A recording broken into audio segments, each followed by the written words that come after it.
Boa noite para você que está aí com a gente agora, entrando, vendo essa live. Vamos aguardar o Daniel entrar aqui para a gente dar sequência. Daniel, mais uma vez, obrigado pelo aceite em estar conosco aqui na live. Isso aqui é uma página voltada para a divulgação da doutrina espírita, acima de tudo, e também para as ideias envolvendo espiritualidade. E esse mês agora, em maio, a gente está dando um enfoque muito especial à arte, à espiritualidade e à arte espírita. Então a gente está tendo uma série de lives com uma série de pessoas diferentes, do teatro, da música, da composição, grupos de arte. E hoje a gente recebe você aqui, né, maestro, para falar para a gente como é que é esse universo que você entrou, da música em si, o que é ser maestro, como chegar nisso, né, como é que é essa caminhada até alcançar esse título de maestro. Mas a gente quer primeiro saber aqui um pouco da sua biografia, se você contar para a gente aí um pouco.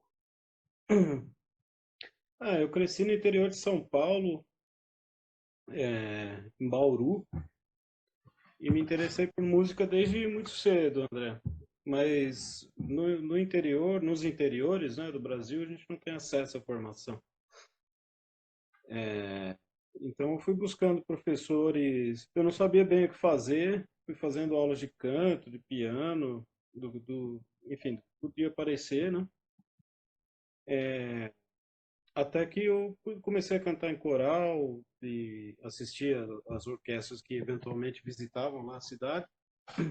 Me interessei por regência e ali pela adolescência, final da adolescência quase, fui lá pro Conservatório de Tatuí, que tinha um curso de regência lá, né? E do Conservatório de Tatuí eu fui para a USP também, para o curso de regência, imaginando que, como você falou, né, você termina o curso e aí você conquista esse título, essas coisas todas, que não é nada disso, né? Depois com o tempo você aprende que não é isso, né? Mas a USP foi muito legal, assim, o trabalho, foram 6 anos fantásticos lá de graduação, mais 3 de mestrado, e eu saí de lá e fui para os Estados Unidos, fiquei mais 2 anos por lá, aí sim trabalhando, mas também fiz um outro curso de pós-graduação, e depois voltei para cá, e me estabeleci aqui em Lavras tem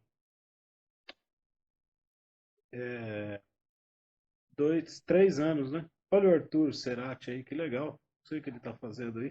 Tô devendo no concerto. Porque quando você entra numa live comigo, a live, ela fica exposta tanto para o pessoal do meu perfil, tanto para quem segue no seu perfil. Ah, que Então, você está visível para todo mundo do seu perfil também no Instagram, entendeu? legal. Eu E adoro Arthur. Um abraço. aproveitando o ensejo, todo mundo que está entrando aí, sejam todos bem-vindos, o Arthur, a galera que segue lá o Espiritista Nerd também. A gente está aqui ouvindo o Daniel, está falando um pouco para a gente sobre a trajetória acadêmica dele. E aí, Daniel, como é que pode continuar para a gente, por favor? Mas é isso, André. A dificuldade principal do regente é óbvio, né? Encontrar o seu grupo para reger. A gente trabalha bastante com coral, mas para quem trabalha também com orquestra, como é o meu caso, né? Você tem um instrumento capacitado, com bons músicos e tudo isso é o mais complicado. Isso em qualquer lugar do mundo. Então, desde sempre, você teve a oportunidade de estar aprendendo, né? Tanto Uhum. na teoria, tanto na prática, essa área da música, do canto e também do instrumental, não é? É, justamente. O canto, porque, enfim, é parte da formação de qualquer pessoa que queira se meter com música, né? E, e a questão instrumental é também por conta de afinidade artística, esse tipo de coisa. Certo. Você entrou na faculdade de música em São Paulo, não é isso que você falou, Daniel? Isso, isso. Quando que foi? Rapaz, eu me formei em 2010, acho que eu entrei em 2005, né? Ou 2004. São 6 anos o curso de regência por lá, né? E dentro da faculdade em si, o que mais te chamou atenção dentro da formação? Bom, é uma coisa muito sui generis, muito específica, sabe, André? Porque cada faculdade é de uma maneira. Mas eu tive a sorte de encontrar não só professores muito diferentes, pessoas com formações muito diversas, mas também colegas muito legais. O Arthur, que apareceu aí, um deles. Um ambiente desafiador, desde professores muito didáticos, né? O pessoal preocupado com a formação do aluno, esse tipo de coisa, até professores que não tinham nada disso, eram artistas que estavam lá fazendo arte e se você conseguisse aprender alguma coisa, muito bem, mas não. Então eu aprendi muito com isso e com os colegas, que também sempre muito desafiadores, sabe? Com vontade de fazer as coisas, provocando tanto os próprios colegas quanto professores. E o tempo que você tem, né? São 6 anos, parece que é um tempão, mas passa muito rápido. Você ter esse tempo para se dedicar só a isso, né? Estudar que nem um louco, ler tudo que você depois não vai mais ter tempo de ler, né? Tanto com relação ao repertório sinfônico, as obras corais, quanto com relação à literatura, à dramaturgia, teatro, você se envolve com pessoas de outras áreas, tudo isso a universidade é um ambiente maravilhoso. Então, também é uma área que você vai ter que dialogar com várias disciplinas, várias áreas diferentes do conhecimento, não é isso? O tempo inteiro, cara. Pra você ter uma ideia, quando eu quando eu me decidi por essa formação, eu resolvi que seria ou isso, ou então, na época, o Instituto Rio Branco, que é a escola de diplomacia, né, que naquele tempo exigia uma formação tão fantástica, você tinha que saber escrever francês, inglês, precisava ler o alemão. A redação tinha uma redação em francês na prova, enfim, eu gosto muito de estudar, né?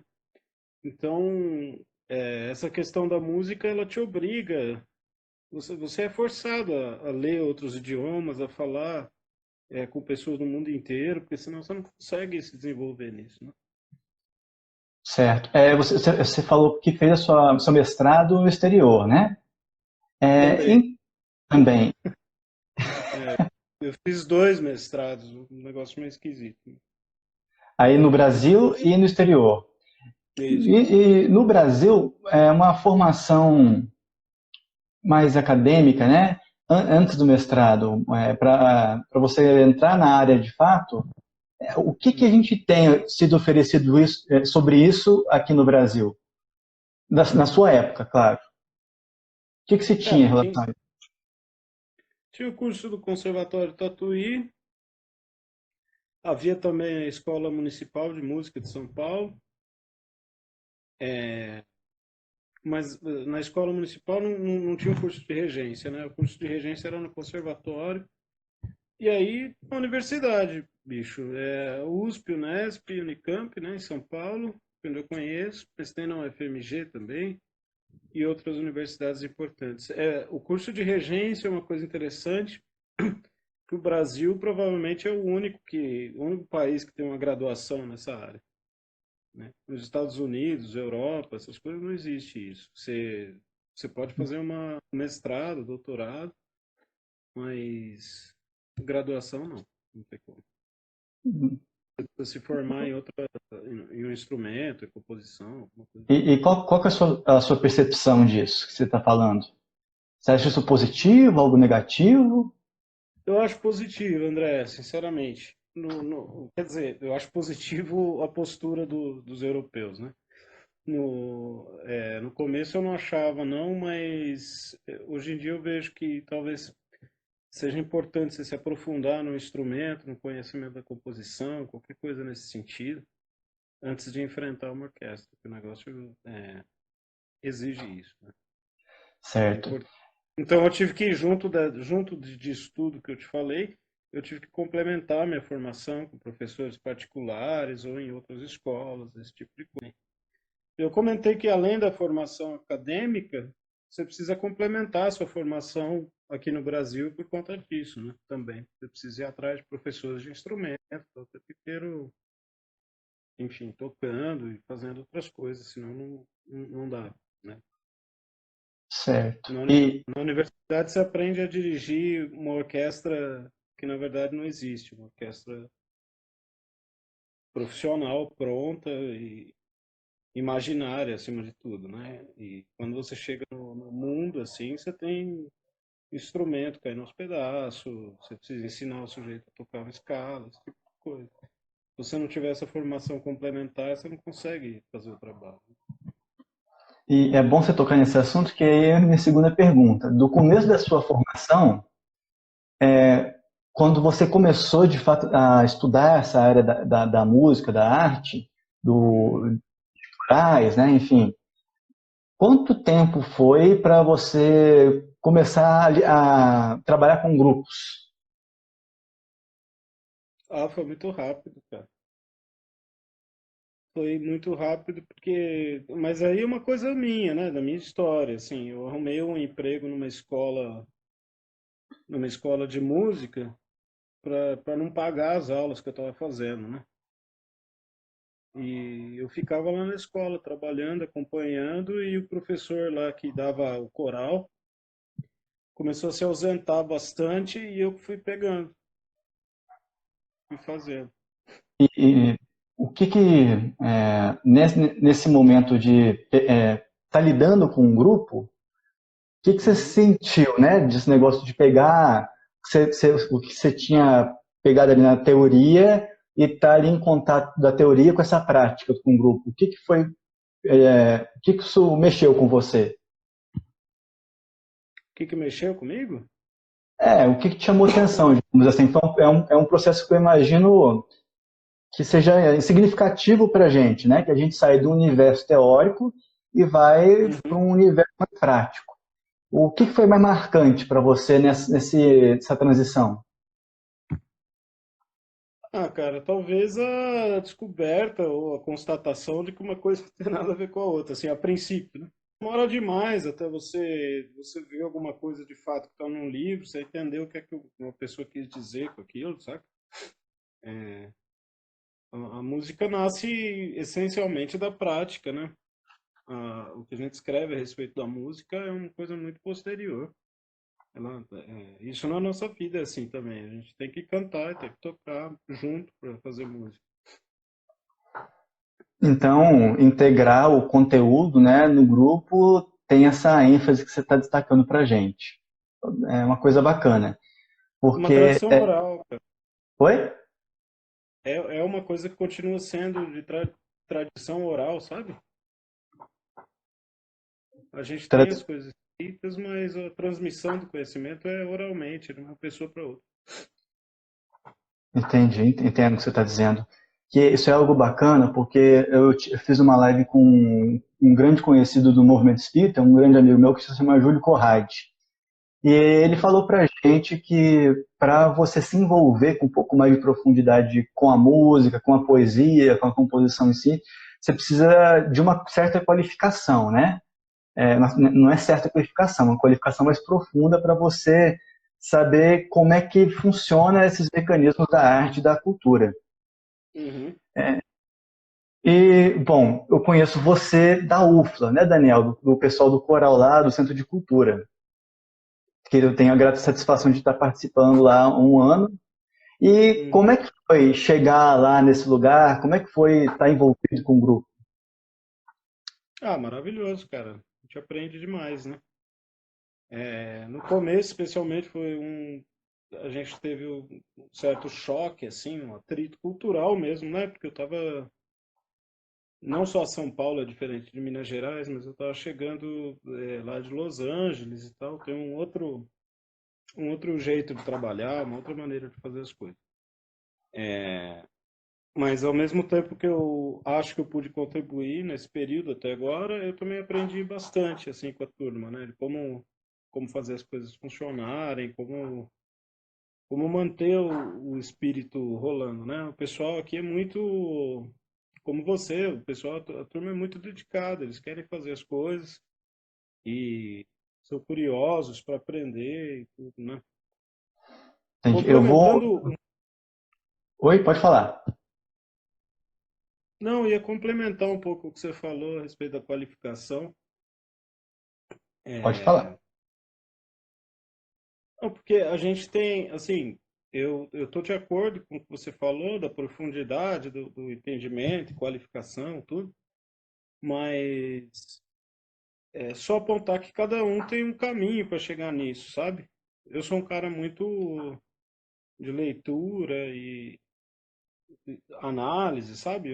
Escrevi um monte de trabalho aí teórico, coisa assim, mas algumas pessoas não são assim e são grandes músicos, sabe? Grandes mesmo. Tem gente que não consegue escrever um negócio direito e é espetacular tocando. É um outro tipo de profundidade, eu acho, de conhecimento, que não é só a coisa acadêmica, né? De ler, escrever, essas coisas. Dependendo da, a- da genialidade, né? A forma, às vezes, daquilo se caracterizar, de ser marcada no papel, de ser registrada, às vezes pode desviar, né? Às vezes pode ser, não é desviar a palavra certa, quer dizer, ela pode, fugiu a palavra aqui agora, mas nos desfocar daquilo que a gente quer fazer em essência. É interessante dizer isso também para a gente dar valor também à prática, ao fazer, além dessa parte do estudo, que tem a sua importância. Mas você só vai entender o que você está estudando, o que você está avaliando, se você praticar e ver com que você acerta, com que você erra, e, enfim, com o que você está aprendendo, né? Isso. Eu É, quero senão não explorar. tem. Oi? Pode falar. Não, eu ia dizer que senão não tem sentido nenhum. Você precisa praticar mais até do que escrever, eu acho. Com certeza, tem essa mesmo. Eu vou explorar um pouco mais essa realidade no Centro de Cultura, que eu estou um pouco mais familiarizado com você, mas antes eu quero te perguntar um pouco melhor de como é que foi a sua experiência de aprendizado, né, na sua formação no exterior. O que você percebeu no exterior? Quais são as diferenças que você percebeu no exterior para o Brasil? Ah, cara, a gente vai falando dos Estados Unidos, a diferença é que os caras, pelo menos no lugar onde eu estava, a turma tem as coisas, tem a estrutura, sabe? Não falta, não vai acontecer de faltar estante, faltar material,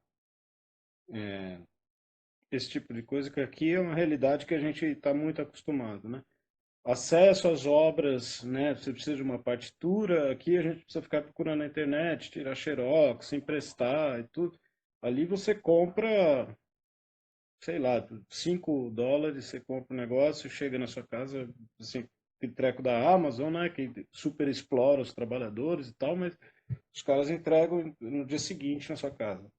É, e esse acesso a essas coisas para a gente é muito difícil, né? Outro dia eu fui atrás de um livro aqui que eu precisava, custa $5, mas com as taxas todas e o negócio chega aqui para a gente por 400, R$ 500, sabe?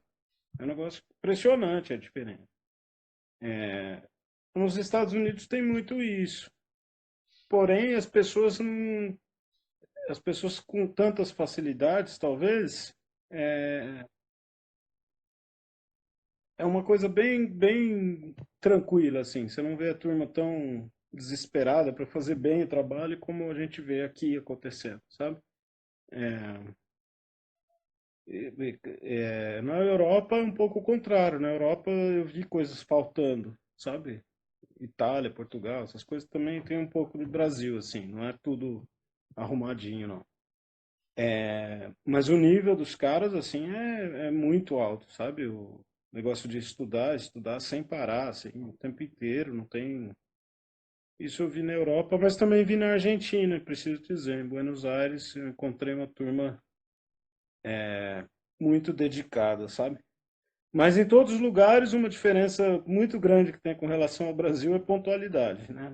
Não se atrasa para fazer as coisas de jeito nenhum.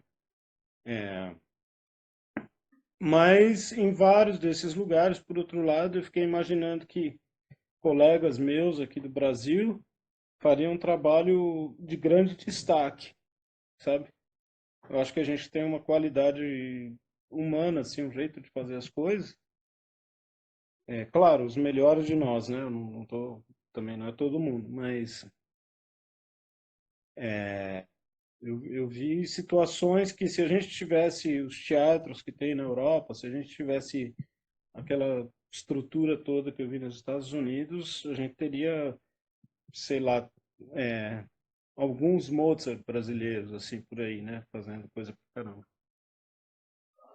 Você considera que se a gente tivesse uma estrutura um pouco mais, não sei se a palavra certa seria qualificada, né? Mas de uma formação, uma estrutura um pouco mais, é, enfim, mais significativa no Brasil, nós teríamos uma produção em matéria de arte, em matéria de música, e de composição maior? Ah, não tem a menor dúvida. Não é só uma Pô, estrutura de, não é só a estrutura formativa, é toda a estrutura do mercado, sabe? Porque a gente já tem uma produção fantástica no país que, não, que a maioria das pessoas não conhece. Mas, com certeza, com uma estrutura decente, a gente teria isso multiplicado demais, assim. E, como eu falei, não só a questão formativa, mas também do mercado, né? Para o pessoal poder trabalhar. bacana. Isso tudo que a gente está conversando aqui é para entrar na primeira pauta que eu havia conversado com você em relação Uhum. à prática individual, né? Em termos de Brasil, principalmente, da sua vivência aqui no Brasil, principalmente, como é que você reflete sobre a disciplina para a formação do artista, do músico? A gente é meio caótico, né, André? Assim, eu também sou, tem gente mais disciplinada, tem gente menos, mas de uma maneira geral a gente estuda muito mal, assim, a gente passa, sei lá, tudo depende do que você quer fazer, né, cara? Mas os colegas, assim, o sujeito quer ser violinista, quer ser pianista, normalmente ele passa o dia inteiro estudando piano no tempo de formação, né? A gente ouve essas conversas de que o cara estudou 10 horas, estudou 7, estudou 12 horas, o quê? Na verdade, ele passou o dia inteiro fazendo aquilo lá, né? Isso assim, as pessoas mais aguerridas, claro, né? Mas, de uma maneira geral, é tudo meio bagunçado, assim. Você não tem tempo para estudar solfejo, outro tempo para estudar instrumento, outro tempo para não sei o quê, né? O pessoal vai fazendo também por um pouco da questão da formação. A gente não tem uma escola, né? Que tem os conservatórios, mas os conservatórios não formam as pessoas para isso, na verdade. Mas eu acho que isso, eu não sei se tem alguma, sei lá, Vila Lobos, a formação dele, por exemplo, é tudo uma bagunça e ele é o nosso maior músico, né? A maior estrela das Américas, até para dizer, não só do Brasil. E ele tinha um jeitão, ele aprendeu sozinho, assim, basicamente, escrevia umas coisas que às vezes não dava para tocar, precisava pedir ajuda, sabe? Eu acho que essa parte da nossa formação reflete um pouco a falta de estrutura educacional, assim, em todas as áreas, né? Porque você não tem uma estrutura para formar cientista também, né? Então, nós teríamos três dimensões aí, né?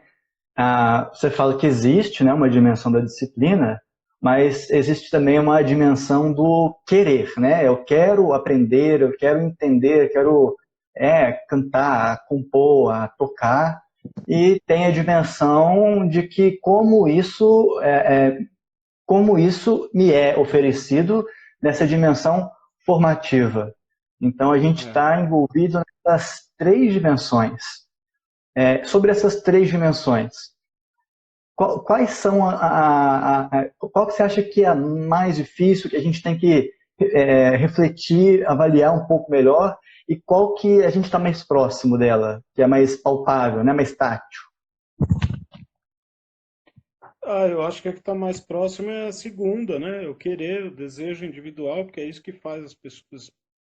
Não tem outra coisa, né? É isso que faz a pessoa chegar em algum lugar, né? E o que a gente precisa pensar mais é justamente nesse como é oferecido, né? Assim, não é só uma. A gente tem muitas ilusões, cara. Me preocupa um pouco agora com a experiência aqui no interior. Fazia muito tempo que eu não vivia no interior, né?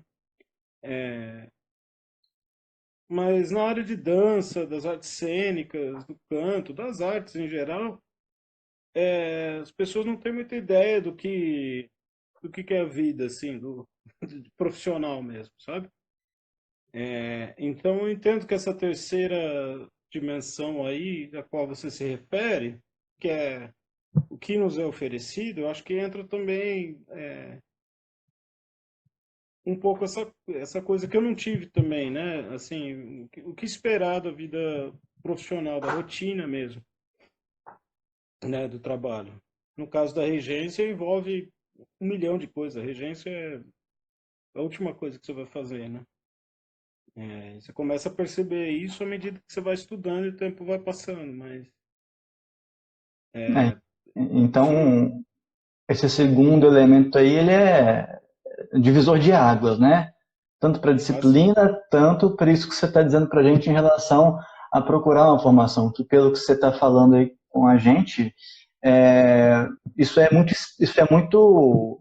esparso, né? Existe, mas está, enfim, muito fragmentado, disputado. Isso. É questão da gente desorganizado.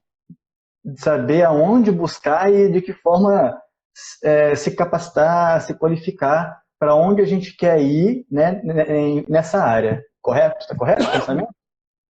É isso, né? Mas não é um querer, não é? Você fala assim, é um desejo pessoal, mas não é um querer assim. É, é tipo, é querer muito mesmo, sabe? Porque essas coisas fazem a sua vida pessoal muda completamente. Você vai ficar a maior parte da sua formação, enquanto seus amigos estão, enfim, seguindo aquela vida que você imagina, né? Ou que imaginaram para você, de você se casar, comprar casa, ter filho, essas coisas. Nada disso vai acontecer com você nesse, né? Ou se acontecer, vai ser de um jeito muito diferente. Você vai ter que se dispor a ir para tudo quanto é canto, sabe? Onde tiver coisa para fazer, você tem que ir. E você vai ficar sem dinheiro, você vai do jeito que dá, manja. E esses países, essas viagens aí, esses negócios são muito caros, né, cara? E você ficar sempre com o dinheiro contado. Só que isso dura muito tempo, né? Falando assim de décadas.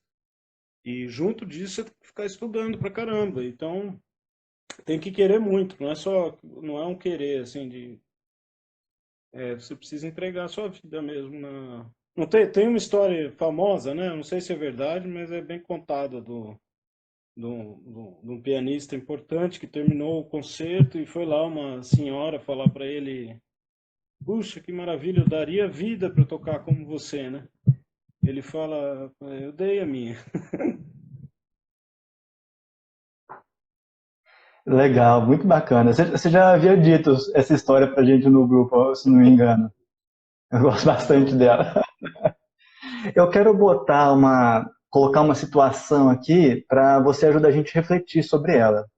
A página aqui, o Espiritista Nerd, ela interage muito com pessoas que estão dentro de casas espíritas, né? Ou estão dentro do movimento espírita e querem levar um pouco de arte, de música, de instrumentação para dentro da casa espírita e para atividades em torno do espiritismo dentro e fora da casa espírita. Só que há um problema. Geralmente, dentro da instituição espírita, não há pessoas que orientem os grupos sobre isso. Né? Vamos pegar os jovens, eles começam muito sem saber o que fazer algumas vezes. Uns têm uma aptidão maior para o canto, outros têm uma aptidão maior para um instrumento, né? O violão, que é o mais comum. Mas como é que você... Que orientação, né? Que tipo de ideia você daria para essa galera que está passando por essa situação de não ter uma referência por perto para buscar esses elementos todos que você está falando para a gente? Não, precisa buscar referência, cara. Aqui, aqui em Lavras a gente tem o coral da UFLA, né? A orquestra, tem mais de um coral cantando lá no Centro de Cultura. Essa é uma referência. E quem está nas cidades próximas, eu acho que tem que vir para cá. Ou se você estiver numa cidade que é perto de Belo Horizonte, você tem que ir para Belo Horizonte, cantar no coral lá, sabe? Para ter esse contato. Porque não, você assistir as coisas no YouTube, ver esses negócios, é bacana. Você tem alguma ideia de como é que é para soar o grupo, essas coisas, né? Mas, como eu falei, você aprende fazendo só, né? Tem um monte de coisa que você descobre, que você aprende sem saber exatamente como, mas porque você está fazendo aquilo lá. Então, respondendo o que você falou, a recomendação é procurar o melhor grupo possível na sua área. Assim, você pode, mesmo que você tenha que viajar uma vez por semana, você tem que estar perto de gente boa, sabe? Tocar com. Precisa ter. Você precisa ter a experiência, de preferência constante, de estar tocando com quem toca melhor do que você. Isso eu aprendi com os músicos de jazz, mas vale para a vida, né?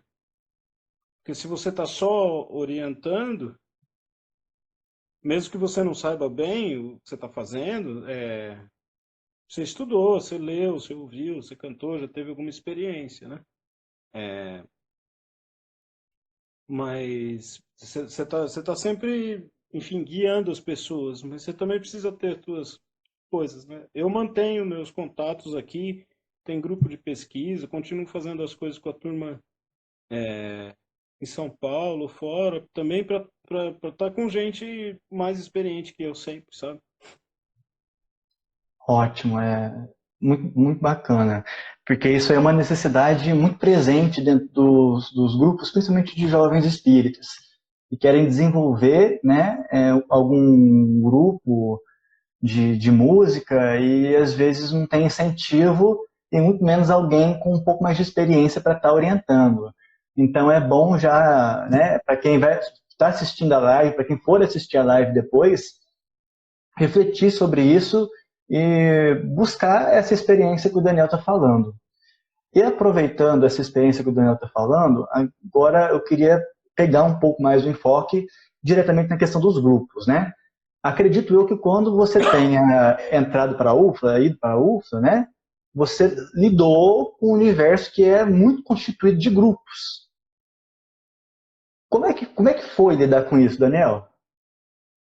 Grupos em que sentido você fala? Panelas, assim? Turmas de pessoas? Não, não, não, não, não, não. Grupos, a orquestra, o coral, outros Uhum. tipos de grupos que trabalham em características diferentes. Se você quiser falar da panela, também pode falar, à vontade. É isso mesmo. É, Não, essa coisa dos os grupos que eu chamei de panela, grupos de afinidade entre as pessoas, é um negócio que demora para você descobrir, né? Talvez seja mais legal falar Quando eu cheguei aqui, havia a orquestra e o coral só, né? Agora, 3 anos depois, que a gente tem outros grupos que a gente foi criando com o passar do tempo, com características diferentes. Você vê que as pessoas vão se unindo por afinidades mesmo, sabe? Musicais, porque os grupos também têm repertórios diferentes. Enfim, você precisa encontrar maneiras, né, de tratar assim, o ensaio, como você trata as pessoas, acaba não sendo exatamente a mesma coisa, porque certos grupos requerem um.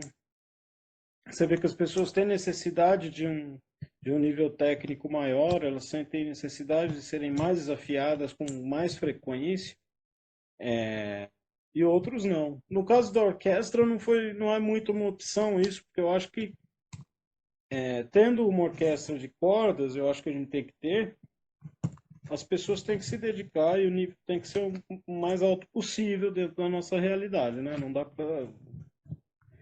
para você ter um grupo. Enfim, eu acho que a cidade de Lavras, a região, merece um grupo de referência, né? E a gente fez o grupo dos iniciantes, então, que se tornou Orquestra Vertentes, né? Que é muito bacana o trabalho também. Que pode acolher quem não tem interesse em se aprofundar no instrumento, né? Se você quiser tocar só no final de semana, você pode ir lá também, não tem problema nenhum. Sobre lidar com os grupos, quais são as características que você identificou nesse tempo trabalhando com grupos que sejam as mais importantes para desenvolver e lidar ao mesmo tempo com esses grupos? O que você consegue elencar de características importantes, basilares para desenvolver esse trabalho? Ah, cara, difícil para mim porque eu tenho. É, eu acho que assim, eu estou aprendendo, mas eu percebo que é importante você perceber o que é que as pessoas estão esperando daquela experiência, né? Isso é muito difícil. Você tem um grupo de pessoas, enfim, quando você reúne, se você tiver um casal reunido, cada um já tem uma expectativa diferente da experiência de casal, né? Imagina um grupo, então também tem se tiver 10 pessoas, cada um quer uma coisa diferente daquela experiência. Porém, talvez a gente consiga identificar uma fração daquele desejo que é comum, né? Tentar investir nisso. Mas é muito difícil, cara, você conseguir. Aí é uma coisa mais de grupo amador, né? Que é o que a gente vive aqui, é o que vocês vão experimentar no centro espírita, ou grupos assim também. São grupos amadores, você não tem, porque grupo profissional você paga lá o cara, manda ele fazer, acabou, né? Com grupos amadores você precisa identificar esse desejo comum, ou tentar identificar o melhor possível, né? E é muito difícil você, assim, essas expectativas você precisa conseguir colocar numa balança e eventualmente você vai precisar de momentos em que você precisa que as pessoas se dediquem mais ou se concentrem mais. Em outros momentos precisa não, relaxa, né? Faz uma festa, sei lá. Mas eu sou uma pessoa muito intensa, então para mim essa é uma das dificuldades, por exemplo, né? Quando eu cheguei, o pessoal do coral fazia intervalo, tinha café, essas coisas. Não, não dá para você tomar café enquanto você está cantando. Não De existe jeito nenhum. parar para comer, essas coisas. É, mas a turma sente falta não de tomar café ou de comer exatamente, mas de interagir, conversar com, né? No caso do coral, tem algumas pessoas que têm aquele espaço como seu momento de sociabilidade, de conversar com os amigos, esse tipo de coisa, né? A gente não quer tirar isso delas, de jeito nenhum. Mas a gente também precisa fazer música. Então, não sei se eu consigo te responder direito, porque eu ainda não resolvi esse negócio. Como que dá para. Talvez no ano passado a gente fez uma confraternização. Às vezes a gente procura se encontrar fora do espaço lá do canto, né? Para restaurantes, essas coisas. Talvez isso seja uma saída, mas é difícil, cara. Eu não sei. Porque também na nossa formação a gente não é treinado para isso, né? Seria importantíssimo.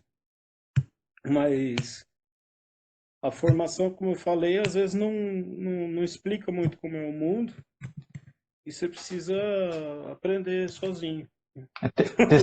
Testando, né? Ver a É, experiência, ver o que a experiência ensina e avaliando o trabalho, pelo que você está dizendo.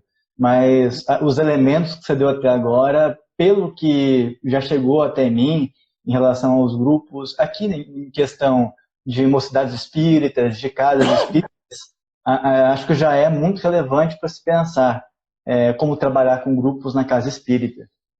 Agora a gente se aproxima dos últimos 15 minutos de live, que o Instagram tem uma hora certinha e uma hora ele expira a live. Eu quero que agora seja um pouco mais específico, né? Eu sei que a música é recheada desses elementos, mas eu queria saber um pouco mais sobre os seus pontos de vista em relação a um elemento específico. Música e espiritualidade, né? A gente pode fazer uma ligação entre espiritualidade e o transcendental. O que você percebe dessa relação da música com o espiritual? Cara, eu vou. Com relação a isso, tem um cara que me deixou profundamente tocado, né? Que tratou desse assunto, um filósofo chamado Kant. Desculpa, eu estou falando de Kant, mas não é do Kant. Schopenhauer. Me confundi. Ele tem um livro aqui, O Mundo como Vontade e Representação. Tá? E ele divide. Tem uma coisa meio platônica nesse negócio, dele entender aquilo que a gente experimenta no mundo como uma representação de ideias perfeitas, saca? O que a gente experimenta é tudo representação ou é vontade. Vontade é um treco, mas bem humano mesmo, assim, da carne, saca? E ele tem um capítulo muito bonito sobre arte e diz que as artes são representações daquilo. Ele fala vontade com V maiúsculo, sabe?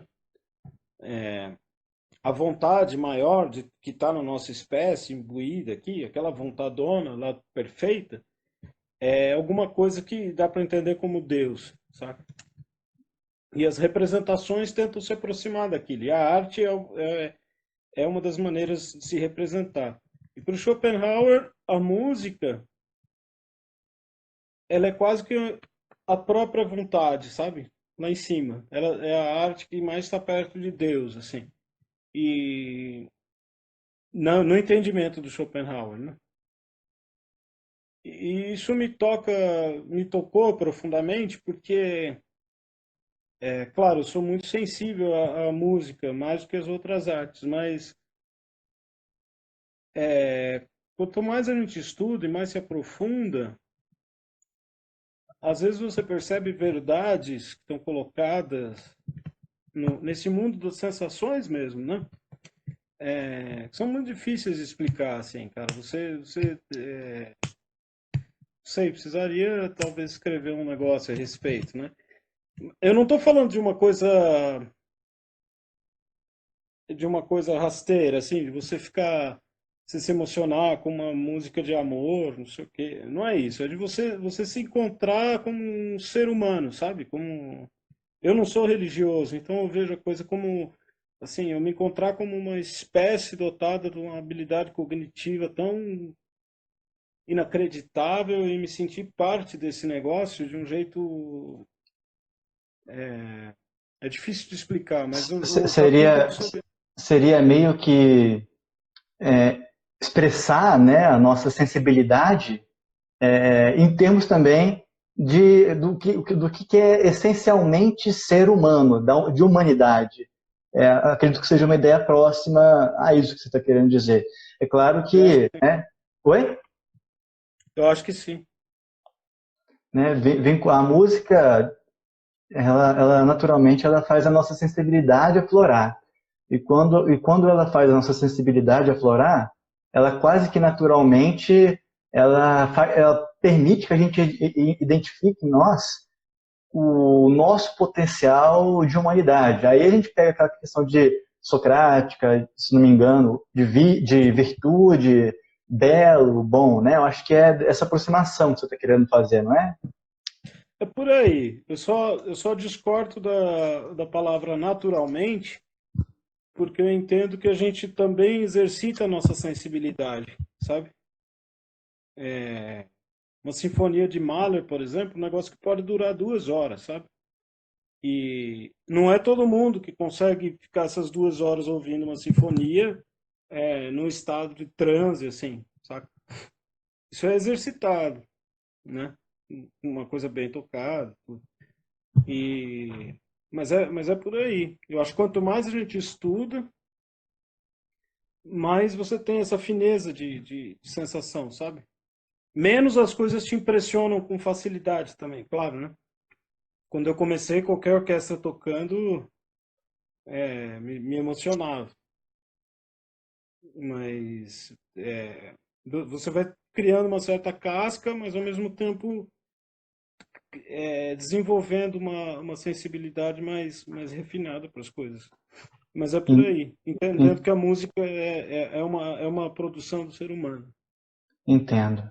E como você tem exercitado, né, a integração desses aspectos que você está nos dizendo, de arte, esse elemento de transcendentalidade, com os indivíduos, né, as pessoas com que você está próximo ali nessa área, tanto das pessoas individuais, quanto dos grupos. Como é que você exercita isso?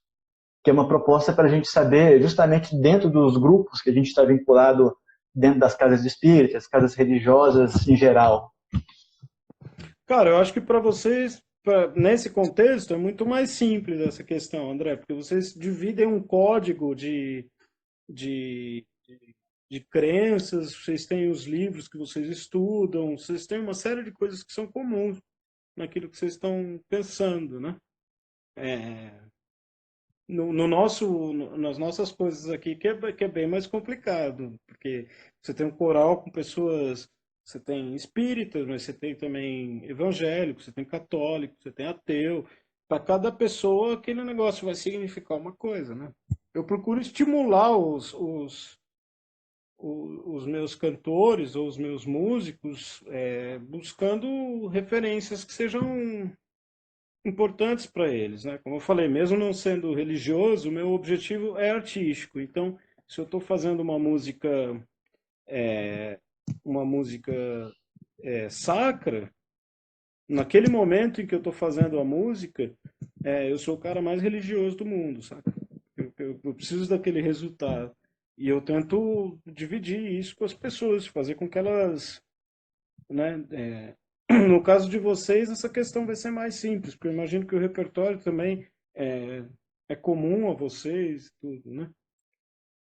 Tem É, um, tem uma outra citação divertida de um musicólogo que eu não me lembro o nome, mas é um cara que é ateu. E ele diz assim, tem alguma entrevista dele que ele fala, é claro que Deus existe, Bach criou. Se Deus, porque a música do cara é um negócio tão fabuloso que aquilo é a representação mais próxima, né? É interessante. Mas eu acho que se trata de buscar, mesmo que sejam, de novo, no meu caso, meu objetivo é auditivo, estético e tudo, né? É da sensação. Tem que procurar coisas que fazem sentido para as pessoas, né? Mas para vocês, isso está mais bem colocado, enfim, todo mundo é, tem a mesma teo- aspiração, né? teoricamente, a gente tem bastante elemento para refletir sobre, como você está falando. Agora, o elemento da prática, né, a dimensão da prática, ele é muito desafiador para a gente se envolver espiritualmente com essa área, com a arte em si. E esse desafiador é gostoso, porque Sim. faz a gente, enfim, ter experiências muito, né, singulares. Então é desafiador, mas ao mesmo tempo é muito gostoso. E a gente está. Experimentar. Oi? Não, só uma sugestão, talvez para você ou para quem tiver por liderar um grupo, experimentar fazer música sem texto, sabe? Como Porque assim? quando Explica um você, pouco melhor. ou seja na sua prática aí na sua casa, você tocar um violão, um violino, um piano, ou mesmo cantar sem texto, usando vocalize, né, com vocal cues ou fonemas quaisquer que você escolhe, tudo com A, tudo com E, para procurar encontrar, a gente quando está aprendendo, a gente depende muito do texto, uma mensagem que está fora da música, assim, se você for ver, né, na maior parte das vezes. Então, tirar o texto para entender o que, que a música tem de substância, assim, a organização do som, sabe? E não Entendi. ficar tão grudado no texto. Bom, a gente está aqui agora nos últimos 5 minutos, quase 6 minutos de live. Queria que você fizesse considerações finais em relação né, isso tudo que a gente conversou aqui hoje. Agradeço você ter me convidado. Bacana, não conhecia nem a parte técnica aqui de como fazer as coisas, né? Achei legal ver as pessoas entrando, trocar essa ideia. E o que, que eu ia dizer? Eu espero que eu veja o seu esforço nesse ano, né? Que a gente dividiu até agora aí, em tentar organizar a questão musical um pouco mais na tua atividade religiosa, na tua prática. Eu espero que dê frutos. Certamente já está dando. E estou à tua disposição, do teu grupo aí, para ajudar no que for preciso, né? Mas essencialmente é isso, seja procurar professores bons, como você procura, e ter prática musical sempre, também fora do ambiente, né? O que é legal pelo menos dos espíritas que eu conheci, é que não tem muito um dogmatismo de sair do centro para ir buscar conhecimento, aprender coisas com outras pessoas e outras coisas, né? Certos grupos religiosos não têm essa abertura e aí o negócio fica muito difícil, porque a turma fica tocando mal para sempre. É complicado.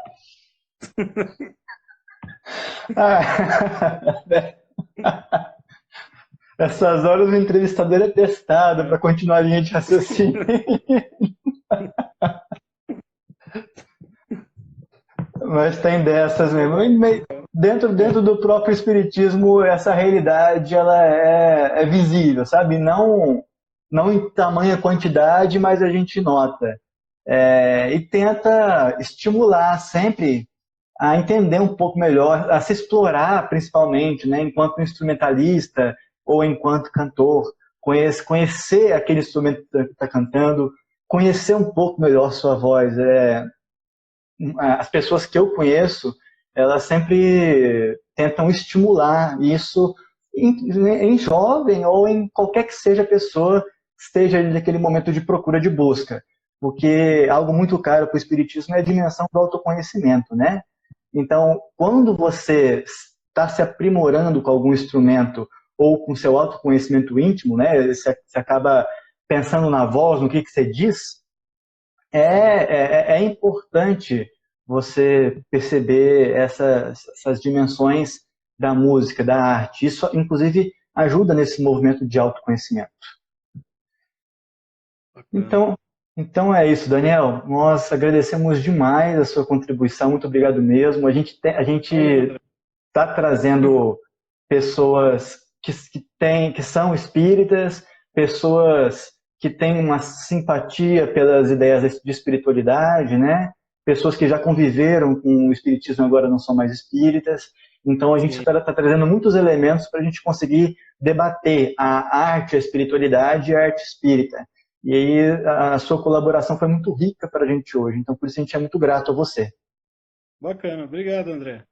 Tá certo? Foi um prazer. Uma, uma boa noite aí, uma boa quarentena para você. Nos Pra encontramos, se Deus nós. quiser, em breve lá no Centro de Cultura. Isso. Do lado de fora desse buraco, né? Tá certo. Tchau. Boa Um noite. abraço, Daniel. Boa noite. Tchau, tchau. Tchau.